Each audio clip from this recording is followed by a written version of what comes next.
cram the first third of my class that I teach at CSU in greenhouse management into 1 hour. And one of the things that people think about and forget to think about when they're building a greenhouse or actually thinking about a greenhouse business is where you're going to put it. And that's one of the things that I like to my students and my people I talk to think about. If they're going to build a greenhouse, where are you going to put it before you do anything else?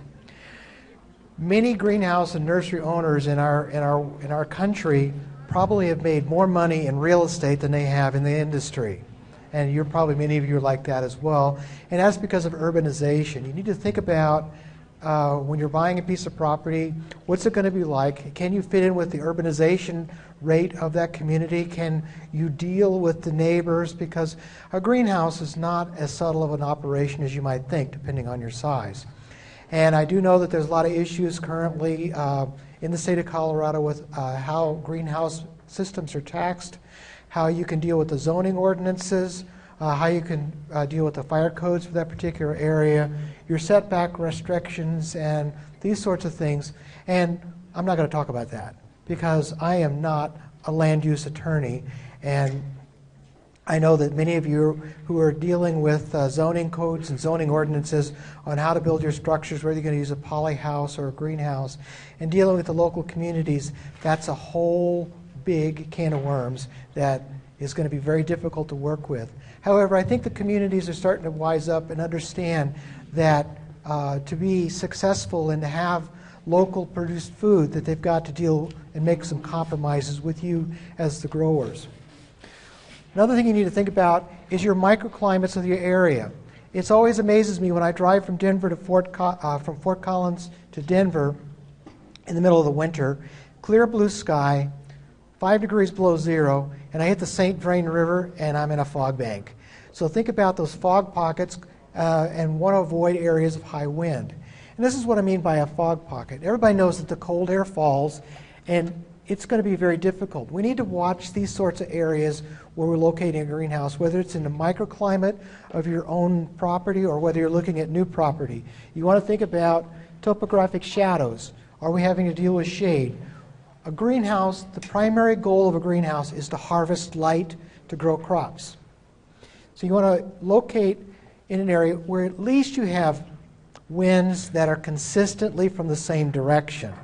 And I know that's a challenge in Colorado, and I know it's hard to find a part of Colorado that doesn't have wind, but you want to at least find some place that has consistent winds. Hail. Of course, the climatology department said recently that Colorado's hail level is going to go down. Anybody believe that? I don't. Hail also is going to impact your insurance rates for your greenhouse and the kind of covering material you want to put on it. When you locate your greenhouse, you want to consider the labor you're going to use in your greenhouse. Let's face it, this is a labor-intensive environment, labor-intensive industry. I like to tell my students that if you're looking for good labor, you want to get labor that has farm-based ethics.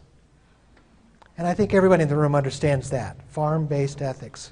Hard work. I mean, when you get out of bed, you go to work. When you go to bed, you're done working, right? Okay.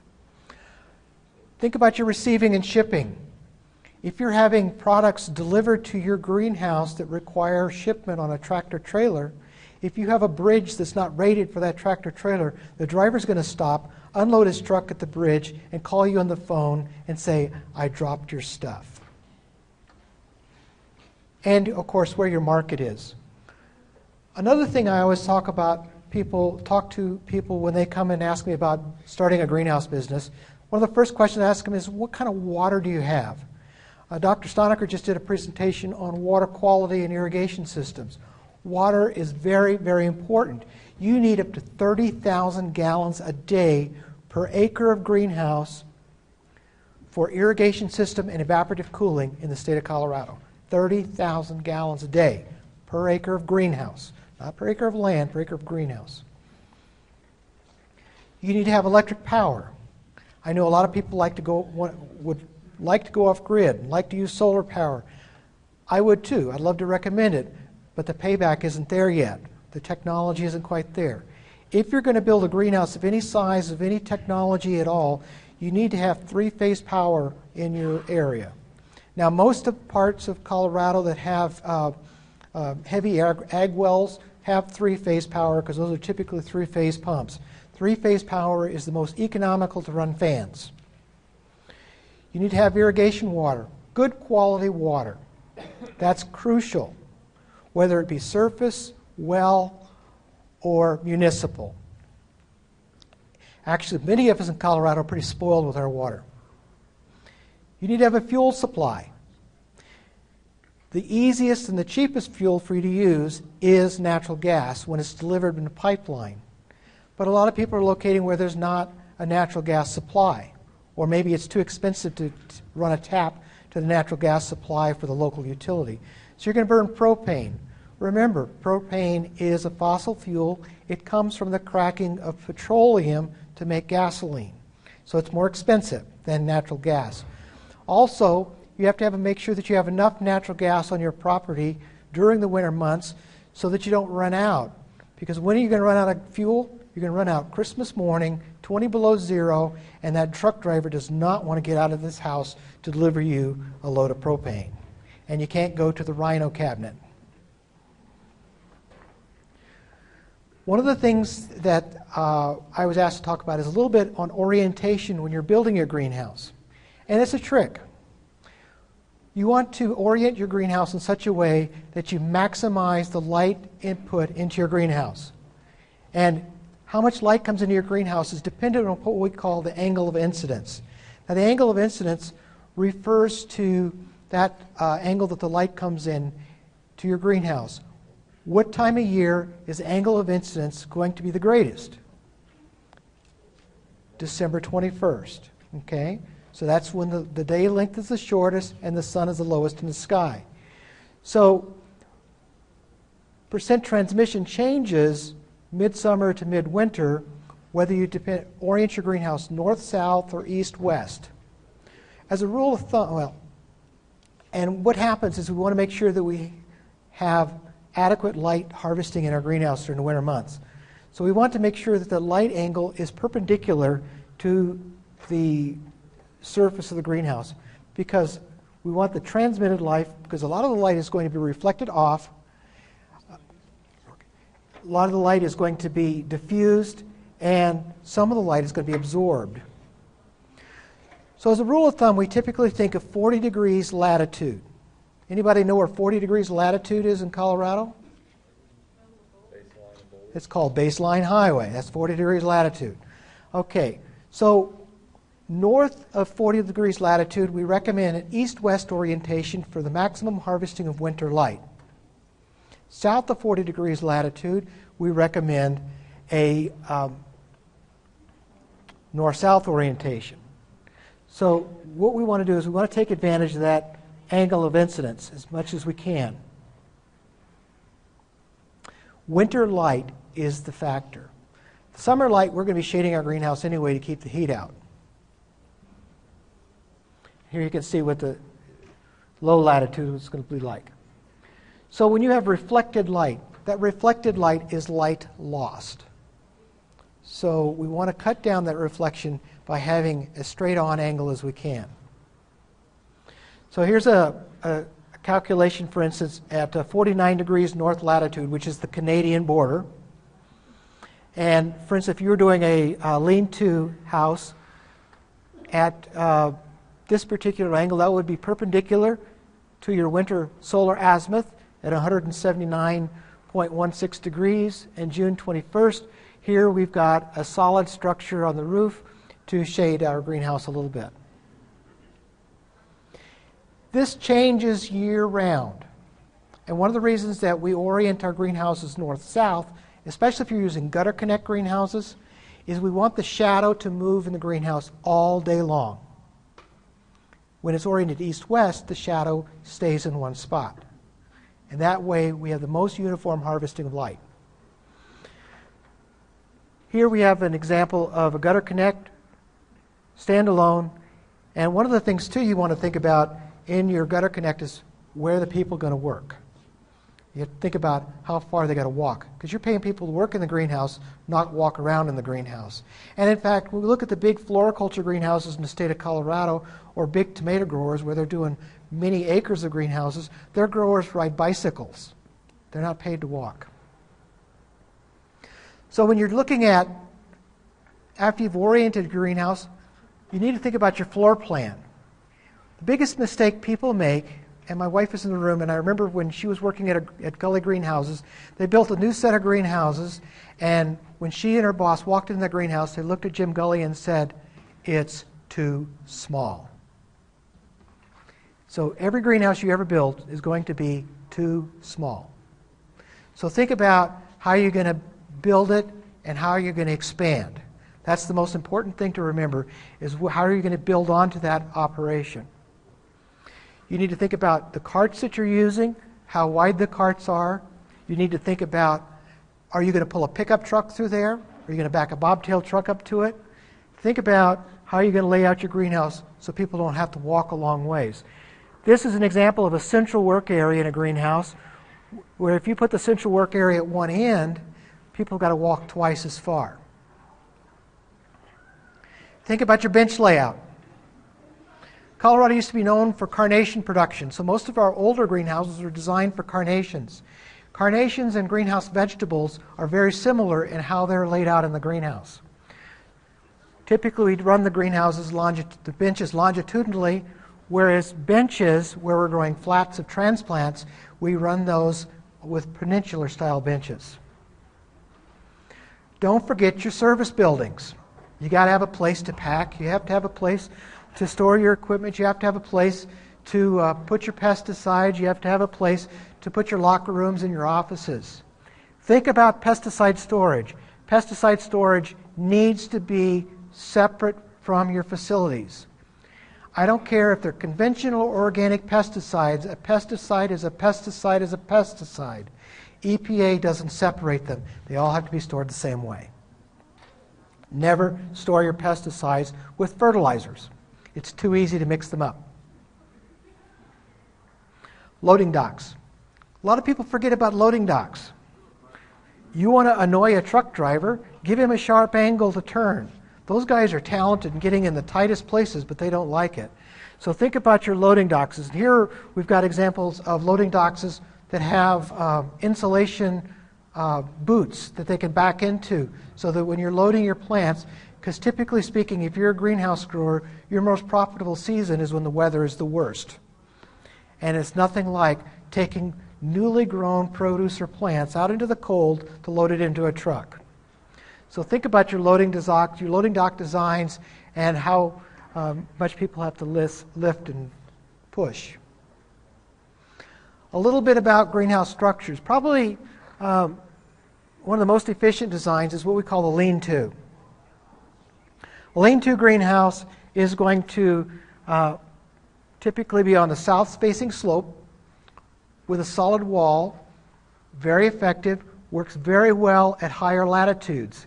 Here's an example of a research greenhouse facility in Bozeman, Montana, that they use the lean-to greenhouse design, and it's very effective. They have that high angle of incidence in the wintertime, so they can get away with this. This is a greenhouse in Paonia, Colorado, where we have a semi-opaque fiberglass material and the glass on the outside. Very effective, and it's actually an old poultry barn that converted to a greenhouse, and very effective. Most greenhouses, however, we buy are going to be what we call even span. Now, even span greenhouse, it refers to a traditional truss of 6 by 12.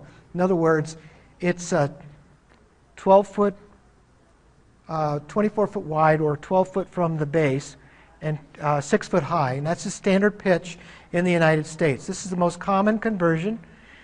Some growers will use what's called an uneven span. A good example of an uneven span greenhouse is an operation in Carbondale called Planted Earth. They have an uneven span because they're on the side of a hill. But you can also use that uneven span for an east-west orientation versus a north-south orientation, and on the shorter width, put an opaque material for summer shading. Ridge and furrow is probably the most common greenhouse we see across the country because they're gutter connect, and the advantage of a gutter connect facility is that only the exterior walls are being heated. So we have more efficient of our space, and we don't have interior walls. A barrel vault is basically a curved roof.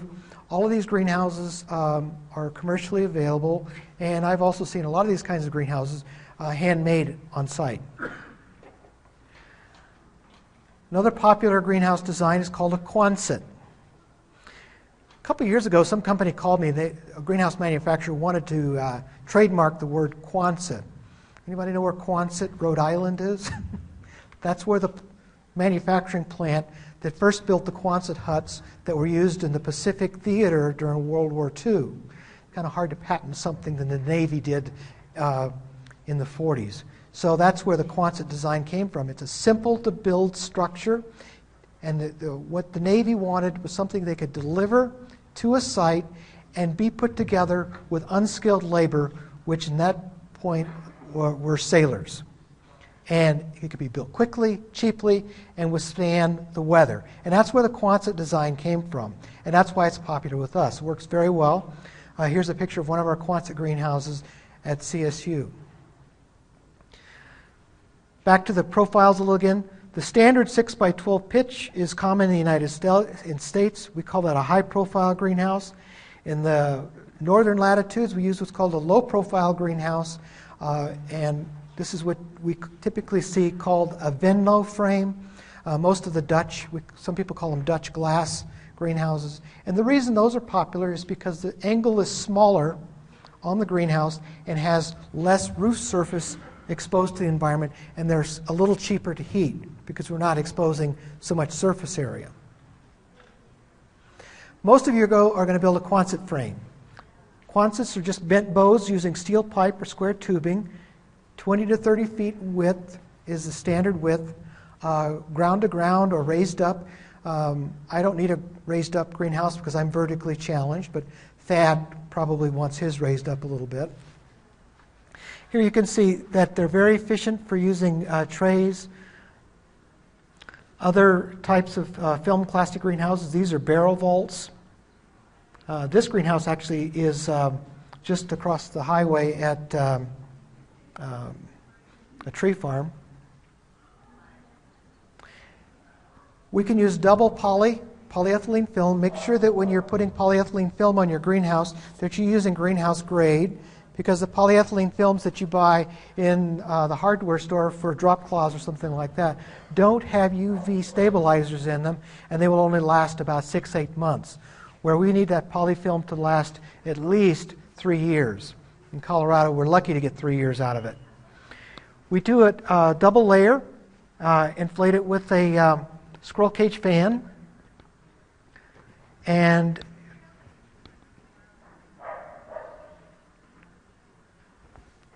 the squirrel cage fan is mounted up in the roof, and we use outside air to inflate that fan, because if we use inside air, that air is already warm and saturated with water, and when it touches the cold environment of the outside layer, the water condenses, and all of a sudden we've got gallons of water collecting between our poly film. So we want to use outside air because it's drier. You don't have to heat a poly house. Here's some examples of some high tunnels. This is a high tunnel operation. We're growing cut flowers. I think Dr. Stonecker is our resident expert on high tunnels. But you can see they're very adaptable to many different systems. And this is a Quonset greenhouse I used to work at in Mississippi. Alternative heating options you can use for greenhouses is all that gable energy, up in the gable of your greenhouse, you're going to collect a lot of energy. And some growers, and I've got a series of slides here I'll show in a bit, on how to get some of that heat out of the roof of your greenhouse and bring it down to where you're growing your plants. So this is an operation where they're ducting the heat. Here's an operation where they're collecting rainwater for irrigation. I didn't show you that slide. Shade for your greenhouse. This is an operation in Florida where they've shaded the roof of the greenhouse. Or you can just take your Quonset and put shade cloth over it for a marginal structure if you need it. Don't forget about vents. Greenhouses need ventilation. We need fresh air. We need to move air out of the greenhouse. We're doing some research at CSU currently on variable frequency drive fans. It's been very common in the warehouse industry for decades, and we're just now using them in the greenhouses. The picture I wanted to show you here is what the growers are doing under their vents. This grower has lots of gravel. Some growers tell me, well, I don't want all that hot gravel outside my greenhouse. Well, if you're not keeping the weeds down under your vents, you're doing nothing but bringing in insects. And the best pest control device on any greenhouse property is a lawnmower. Drop wall vents are popular too, where we just open up the sides. What do you think about a drop wall vent? Are we going to have more pest problems with a drop open wall, or are we going to have more problems or less problems? Some people say more. I'm going to tell you less. And why would that be? Because not only are we opening it up to all of the bad pests, we're opening it up to the predators as well. So we have a more balanced environment. You don't have to have a fancy motorized vent. You can have just a winch to run up and down your sidewalls. If you want to be virus-free with a mechanical cooling system, you're going to have to put insect screens. This is a thrips control screen for this particular operation. They're propagating virus-free material. Okay, let's jump to benches a little bit and beds. Ground beds are probably the most common for this particular, your group of growers. Tall crops are typically grown in the ground. You can do them in raised beds if you want, but it's typically in the ground. The issue with ground beds is you're going to have to maintain the soil quality. You may require trellising. If you're doing tomatoes, we're doing indeterminate tomatoes that by the end of 6 months, those tomato vines could be 20 feet. So you need to have trellising to handle that much material. If you're attaching the trellis to your frame of your greenhouse, you're contributing to the dead load, and we get these heavy snow loads that we seem to get, you're going to run into trouble. So in greenhouse designs, we discourage people from using their trellises and attaching it to the frame of the greenhouse. So here's an example of a tomato operation where they use string lines. Other types of cut flowers that you could use for this market, sweet peas, tomatoes, stephanotis, crops like that work very well on trellising. I've seen some very high quality production of sweet peas, which is also a good edible food market. Not sweet peas, but violas, where specifically violas and pansies grown on trellises for the edible flower market. Think about how wide your beds are. For instance, if you can access the bed from both sides, you can keep it up to about 42 inches wide.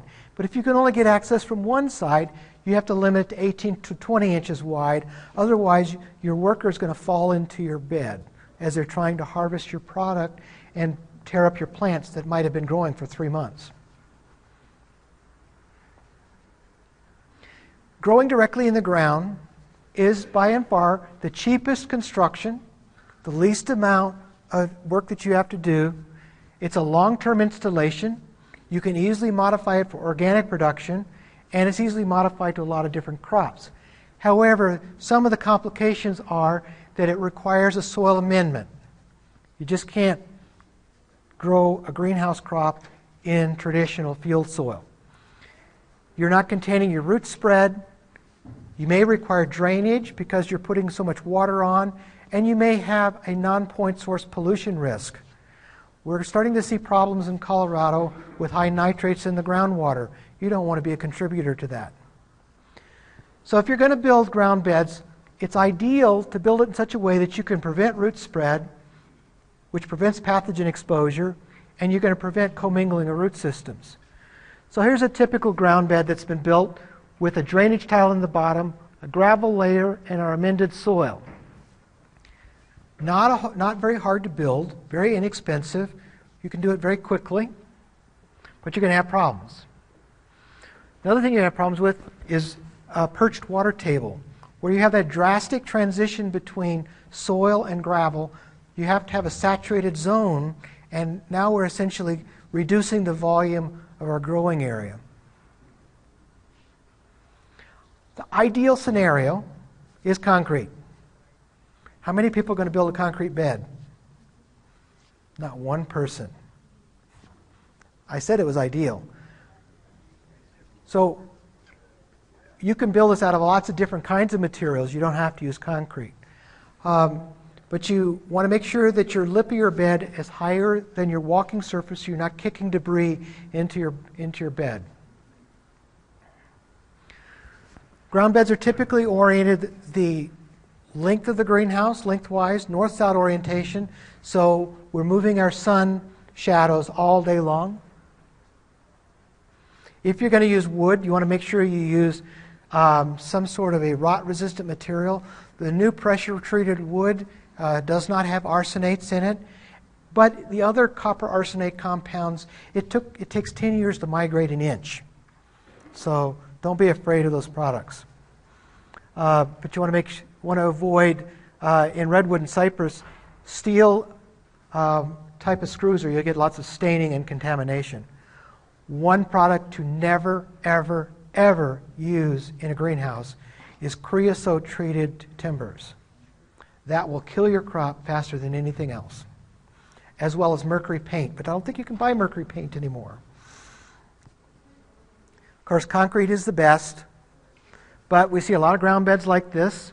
And here we have a strip running along the edge where the employees can walk along that to harvest the plants, harvest their produce more effectively. You can put ground beds just about anywhere in your greenhouse. Here's a greenhouse where we have status growing in the ventilation corridors. Okay, so a little bit about some bench designs. Now I have to remind you, I am a floriculture guy, so most of my pictures are flowers. But one of the things that I wanted you to do is to see a lot of different kinds of bench configurations. So hopefully maybe you could take something home for an idea for your own operation. The biggest thing with benches is air circulation. We want to make sure that there's plenty of water drainage, accommodate your labor efficiency. And here we see expanded steel benches for potted crops. You don't need to have a fancy expanded steel bench. Some of the best benches I've ever seen made are cinder blocks with a 2x4 running the distance with some snow fencing rolled out. How long did it take you to put that together? Not long at all. You want to make sure you got enough support that the plants aren't sagging and tipping over on the bench. Like I said earlier, we want to use a peninsular design. We need to have 18-inch wide aisles and a center aisle running the length of the greenhouse, 3 to 4 feet for the width of a cart, so that you can maneuver. Fixed bench tops is very common, very effective use of greenhouse space. About 80% of your floor space can be covered with fixed benches. You can put your heat under the bench. Here's an example of just PVC pipe that's hooked up to a small-scale boiler, and they're only heating in this greenhouse the bench area, not heating the whole greenhouse. You don't need to hire a plumber to do this. Benches can be very inexpensive. Here's an example of an operation that's converted their ground beds into growing areas just by running some 8-gauge wire and tightening it on and setting their flats directly on. Very inexpensive bench. This is actually Tagawa's and Lochbuie.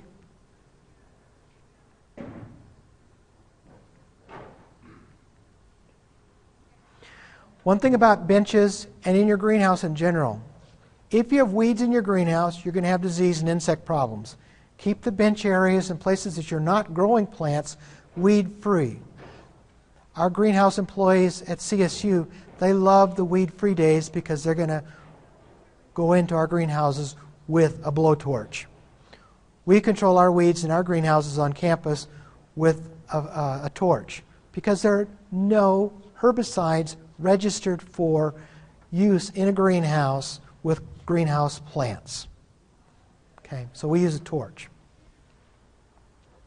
Rolling top benches can increase our use of our greenhouse space. If you've been in a library where we have rolling aisles, where we can move apart benches and aisles, we can increase our production area to up to 90%. So we're jumping from 80% of our floor space use to 90% of our floor space used by rolling top benches. Here's an example of a commercial rolling top, and we've got the heating system suspended under the bench.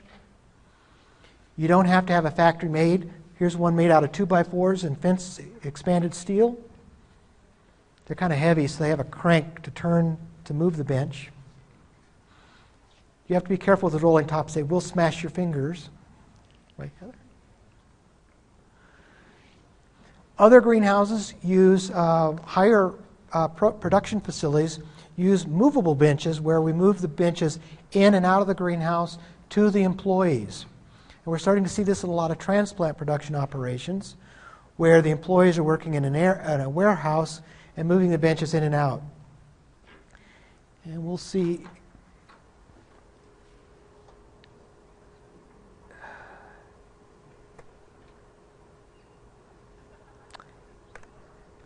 Here's an example of how the benches roll in and out of the greenhouse. And this is a bedding plant operation outside of Las Cruces, New Mexico.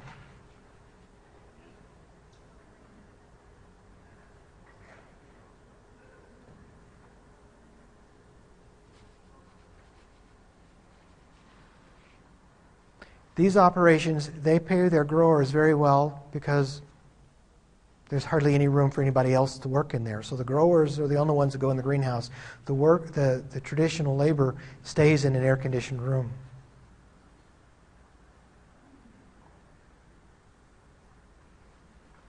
I know it's a little more sophisticated than a lot of you want to be, but that's an example of that particular operation. So moving benches are a very effective use of space, and we're using our greenhouse production area to grow plants and not to work. Here's an example of a rollout structure where they have double layer benches inside the greenhouse, and for hardening off their transplants, they roll them outside during the day, and at night they bring them in. It's kind of a exciting day when they have a hailstorm coming in. Thad. Do they have much shock because of the intensity of light being greater when you roll them out? Okay. Thad asked if there's much shock when they roll the plants out with the intensity and change of lights. The answer is no, because they're using this as a hardening off process. The shock is what they want, so that when the transplants move into the field, they're more effective. They're more likely to survive. Moving benches are also good for facilities that need to move their benches into coolers. This is especially for things like bulbs and azaleas and crops like that. Automation with some of these benches is also very interesting.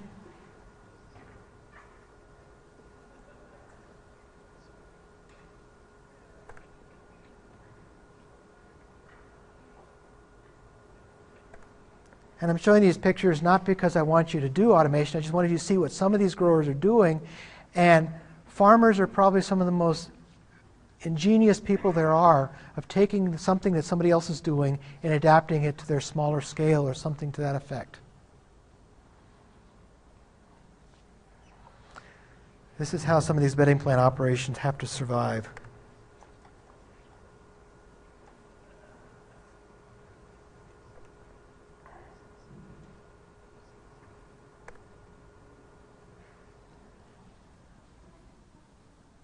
It's kind of fun.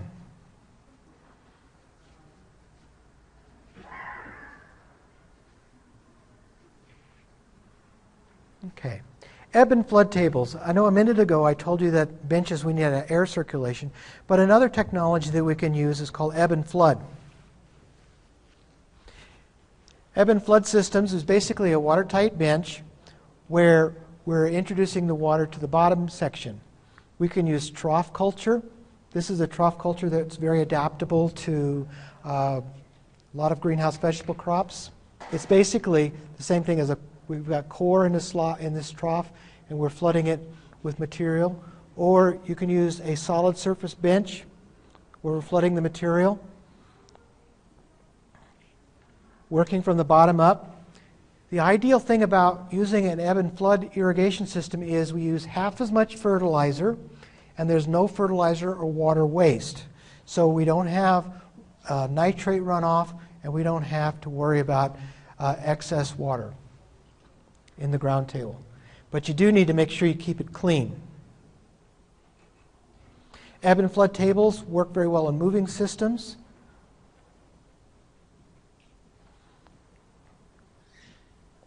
This is this particular greenhouse. The water vaults are underneath the floor, and here are the emitters that put the water into the greenhouse bench.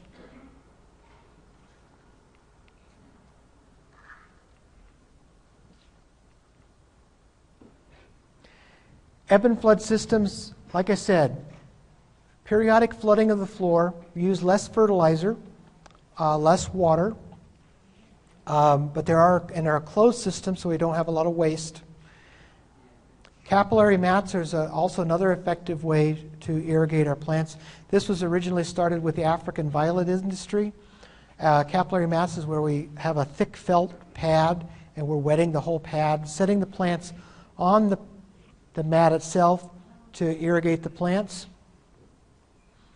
One of the adaptions that I would recommend to many growers with capillary mat tables is here you can see this one grower for their transplants. They've run the capillary mat off the edge of the bench, and what that does is pulls the excess water away from the plant. So if you're growing vegetable transplants and you have a tendency to overwater, which everybody in Colorado does for some reason, you could pull the excess water off the bench.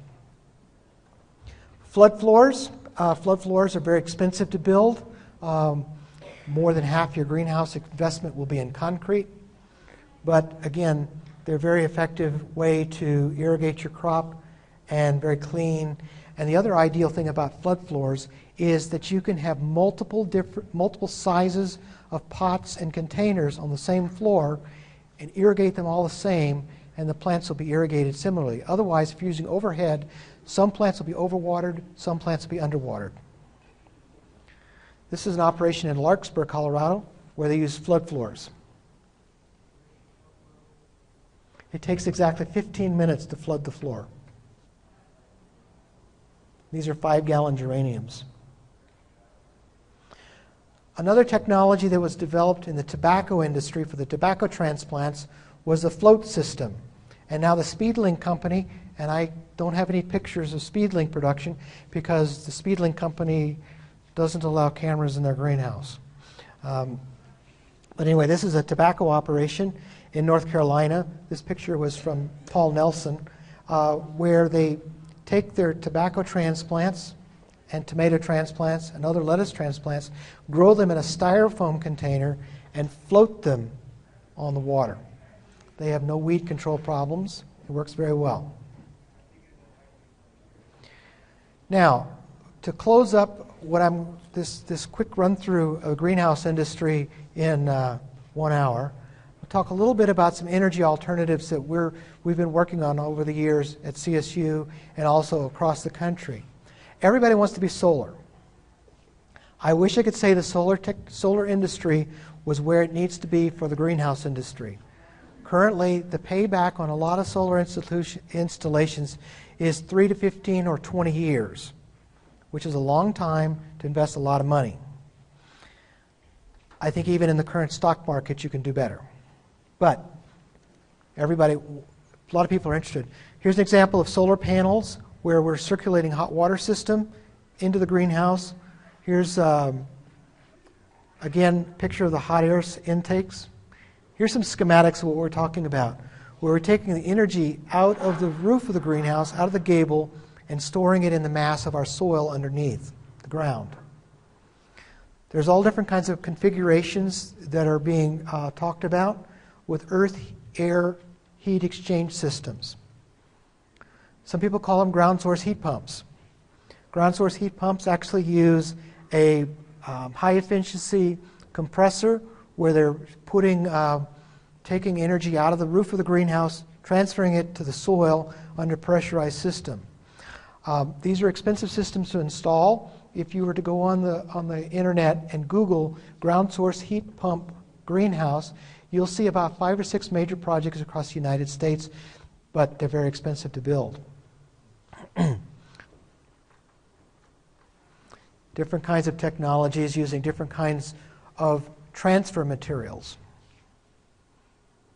Here's an example that was developed here in Colorado, and I think John Cruikshank was the founder of this particular concept. This greenhouse is Scott Scoberbo's greenhouse, who is the plant propagator at Fort Collins Nursery, and where they've trenched in drain tiles, and they've lined the greenhouse with styrofoam, and we have a series of plenums that move air in and out of the greenhouse.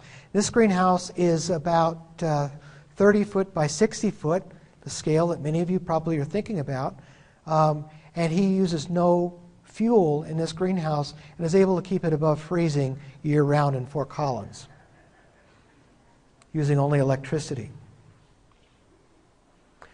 Another project we're working on at CSU is Nick Drury is actually working on this currently. We're working with phase change salts. Phase change, when we go from solid to liquid or gas, there's always a release and an input of energy. So if you were to use barrels of water to store your energy, the barrels of water take up more space than your plants. So by using the phase change salts, and these are just salts that go from solid to liquid under different temperature regimens, we can store that heat energy, this much heat energy from a barrel, in that much pipe material. And as you measure the heat as it gives off during the night, you can see that as the phase change happens, we have what's called an exotherm. And that exotherm is what helps keep the greenhouse warm.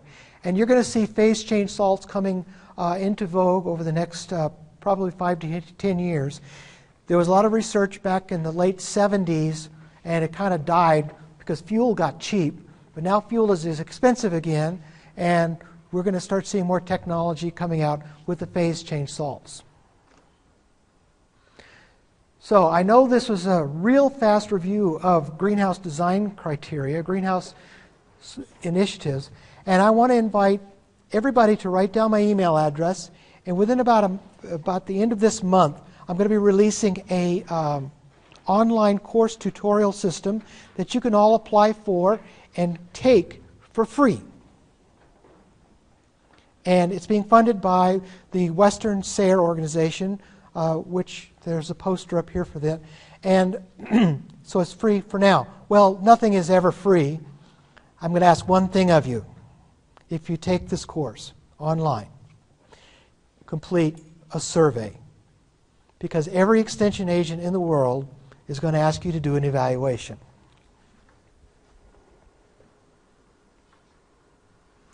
And I'm going to post this slide presentation on my SlideShare site, and the slides will also be available for a link at the Big and Small website as well. Okay. I got